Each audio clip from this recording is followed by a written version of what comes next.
श्री स्वामी समर्थ. नमस्कार. मी नंदिनी. माझ्या यूट्यूब चॅनलवर तुमचं खूप मनापासून स्वागत करत आहे. तुमच्या मनातील सर्व चांगली इच्छा स्वामी महाराज पूर्ण करो ही स्वामींच्या चरणी प्रार्थना करते आणि आजच्या नवीन व्हिडिओला सुरुवात करते. तर पहा, 7 सप्टेंबरला गणपती बाप्पा हे आपल्या घरामध्ये आगमन झालेले आहेत आणि सर्वांच्याच घरामध्ये गणपती बाप्पांची स्थापना ही झालेली आहे. आणि ह्या 10 दिवसामध्ये गणपती बाप्पांची आपण खूप विशेष अशी सेवा उपासना करत असतो. गणपती बाप्पा हे विद्येची देवता आहे, त्याचबरोबर बुद्धीची देवता आणि संकटनाशक देवता म्हणून देखील ओळखले जाते. आणि गणपती बाप्पांची विशेष पूजा अर्चा केल्याने गणपती बाप्पा आपल्यावरती प्रसन्न होतात आणि त्यांच्या पूजनाने आपल्या जीवनातील जे काही विघ्न आहेत, संकट आहेत, तर ते दूर होऊन जातात. तर पहा, गणपती बाप्पा जेव्हापासून विराजमान झालेले आहेत तेव्हापासून ते जोपर्यंत अनंत चतुर्दशी येत नाही तोपर्यंत तुम्हाला एक उपाय करायचा आहे. हा उपाय जर तुम्ही केला तर तुमच्या जीवनामध्ये रोज कुठून ना कुठून पैसा हा यायला लागेल. तर पहा, अतिशय प्रभावशाली उपाय आजच्या व्हिडिओमध्ये मी शेअर करणार आहे. गणपती बाप्पांजवळची ही एक वस्तू आपल्याला आपल्या जवळ उचलून ठेवायची आहे. ही वस्तू जर आपण आपल्या जवळ उचलून ठेवली तर घरात अखंड लक्ष्मी नांदेल. रोज कुठून ना कुठून तरी पैसे आपल्या घरामध्ये येत राहतील आणि आपल्या घराची, मुलांची, पतीची खूप सारी प्रगती होईल. घरामध्ये सुख, शांती, समृद्धी निर्माण होईल. असा हा अत्यंत प्रभावशाली उपाय कसा करायचा आहे याबद्दलची संपूर्ण माहिती आजच्या व्हिडिओमध्ये आपण जाणून घेणार आहोत. त्यामुळे तुम्ही कुठे व्हिडिओ स्किप न करता शेवटपर्यंत नक्की बघा, जेणेकरून तुमच्यापर्यंत योग्य ती माहिती पोहोचेल. आपल्या चॅनलवर नवीन असाल तर चॅनलला लगेच सबस्क्राईब करा आणि असेच माहितीपूर्ण व्हिडिओ पाहण्यासाठी बेल आयकॉनलाही प्रेस करा, म्हणजे मी जेव्हा नवीन व्हिडिओ अपलोड करेन त्याचं नोटिफिकेशन सर्वात अगोदर तुम्हाला भेटेल आणि तुम्ही एकही व्हिडिओ मिस करणार नाही. त्याचबरोबर कमेंट्समध्ये ओम गण गणपती नमः हे लिहायला देखील विसरू नका. तर पहा, हा जो उपाय आहे तर हा उपाय तुम्हाला कधी करायचा आहे तर गणपती बाप्पा बसल्यापासून ते अनंत चतुर्थीपर्यंत, म्हणजे अनंत चतुर्थी येईपर्यंत कधीही तुम्हाला ज्या दिवशी वेळ भेटेल त्या दिवशी तुम्ही हा उपाय करू शकता. तर पहा, आपल्याला हा उपाय का करायचा आहे तर आपल्या घरामध्ये अखंड लक्ष्मी प्राप्त व्हावी. म्हणजे आपल्या घरामध्ये जर पैसा येत नसेल आणि आलेला पैसा हा जर टिकून राहत नसेल तर तुम्हाला हा उपाय करायचा आहे. आपल्या घरामध्ये पैशांच्या अडचणी आहेत, आपल्या घरामध्ये जो पैसा येतो तर तो स्थिर राहत नाही, यासाठी तुम्हाला हा उपाय करायचा आहे. आपल्या जीवनातील सर्व कष्ट आणि दुःख जे आहे तर ते दूर व्हावे यासाठी आपल्याला हा उपाय करायचा आहे. आपल्या जीवनामध्ये अनेक अडचणी येतात. आपण कोणतेही कार्य करायला गेलो की त्यामध्ये आपल्याला काही ना काही अडथळे निर्माण होतात. तर हे अडथळे निर्माण होऊ नये, त्याचबरोबर आपण जे काही प्रयत्न करत आहोत, जे काही कष्ट मेहनत करत आहोत, त्यामध्ये आपल्याला योग्य तो मोबदला प्राप्त व्हावा, आपल्याला यश प्राप्त व्हावे, यासाठी आपल्याला हा उपाय करायचा आहे. तर पहा, ज्या दिवशी तुम्हाला हा उपाय करायचा आहे तर ह्या 10 दिवसामध्ये तुम्हाला जेव्हा वेळ असेल, दिवसभरामध्ये, रात्रभरामध्ये, तुम्हाला कधीही वेळ भेटेल तेव्हा तुम्ही हा उपाय करू शकता. ज्या दिवशी तुम्ही हा उपाय करणार आहात त्या दिवशी सकाळी लवकर उठायचं आहे, स्नान करायचं आहे, स्वच्छ कपडे परिधान करायचे आहे आणि त्यानंतर तुम्हाला तुमच्या देवघरातील देवांची पूजा करून घ्यायची आहे. सर्व देवी देवतांची पूजा करायची आहे, गणपती बाप्पांची आरती करायची आहे. पहा, तुमच्या घरामध्ये गणपती बाप्पा बसवत असताल तर तुमच्या घरामध्ये गणपती बाप्पांसमोर तुम्हाला हा उपाय करायचा आहे. जर गणपती बाप्पा तुमच्या घरामध्ये बसत नसतील तर तुम्ही हा उपाय मंदिरामध्ये केला तरीसुद्धा काही हरकत नाही. आणि पहा, आता आपल्याला 1 रुपयाचं एक नाणं ह्या उपायासाठी लागणार आहे. तर आपल्या सर्वांना माहीत आहे की पैसा हा पैशाला आकर्षित करत असतो. म्हणजे जे नाणं आहे, लक्ष्मीच्या हातामधून सुद्धा नाणी पडताना दिसतात. नाणे हे माता लक्ष्मीला अतिशय प्रिय आहे.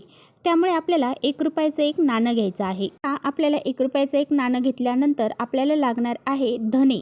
धने आपल्याला थोडेसे घ्यायचे आहेत, चिमूटभर घेतले तरी चालतील. त्याचबरोबर आपल्याला चिमूटभर तांदूळ घ्यायचे आहेत. तर हे तांदूळ जे आहेत तर ते तुम्हाला अखंड घ्यायचे आहेत, कुठे तुटले फुटलेले घ्यायचे नाही. त्याचबरोबर आपल्याला दुर्वा लागणार आहे. तर 21 दुर्वांची जोडी तुम्हाला घ्यायची आहे. त्याचबरोबर हे जे सर्व काही साहित्य घेणार आहोत तर ते तुम्हाला एका ताटामध्ये घ्यायचं आहे. त्याचबरोबर तुम्हाला एक शुद्ध गाईच्या तुपाचा दिवा हा लावून घ्यायचा आहे. गणपती बाप्पांची विशेष पूजा तुम्हाला करून घ्यायची आहे.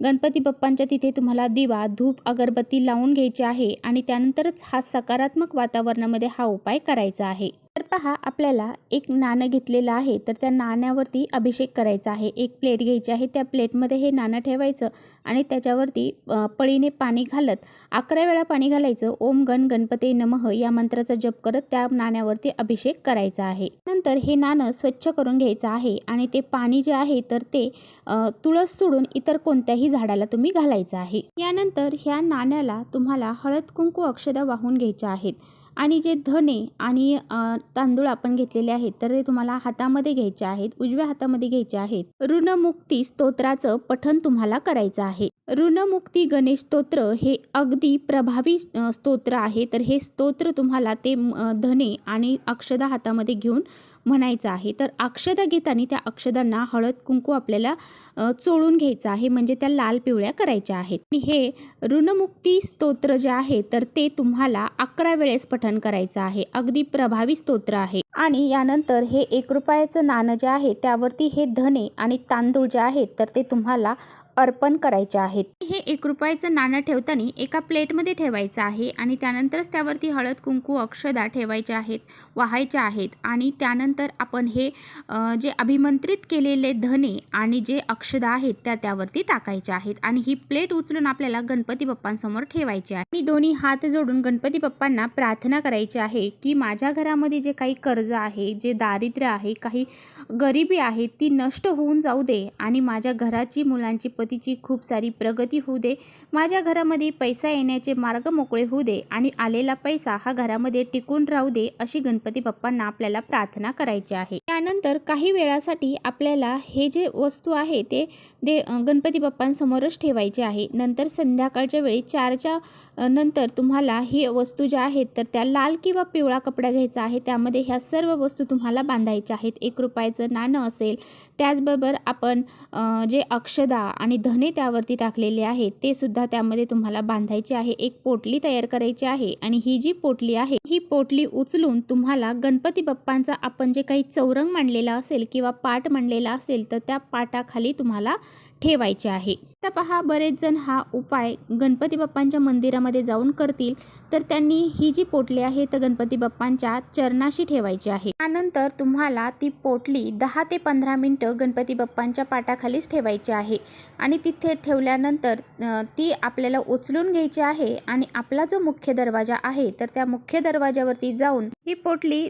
मुख्य दरवाजाच्या उजव्या किंवा डाव्या साईडला कोणत्याही साईडला बांधा, परंतु तू घराच्या बाहेरच्या साईडने तुम्हाला बांधायची आहे। त्यावेळेस तुम्ही मुख्य दरवाजाची पूजा करायला जाताल तेव्हा तुम्हाला त्या पोटलीला धूप दीप अगरबत्ती ओवाळायची आहे। पहा ही पोटली तुमची जोपर्यंत इच्छा पूर्ण होत नाही, तुमच्या घरामध्ये जोपर्यंत लक्ष्मी टिकून राहत नाही तोपर्यंत तुम्हाला ती पोटली तुमच्या दरवाजावरती ठेवायची आहे। म्हणजे तुम्ही 2 ते 3 महिने सुद्धा ही पोटली तुमच्या दरवाजावर ठेवू शकता। तर अशा पद्धतीने गणपती बाप्पांजवळ आपण जे 1 रुपयाचं नाणं अर्पण केलं होतं तेच 1 रुपयाचं नाणं अशा पद्धतीने आपल्याला आपल्याजवळ ठेवायचं आहे, म्हणजेच आपल्या मुख्य दरवाजावरती आपल्याला ती पोटली अडकवायची आहे। जर तुम्हाला सुतक असेल किंवा पिरियड्स असतील तर तुम्हाला या वेळेमध्ये हा उपाय करता येणार नाही।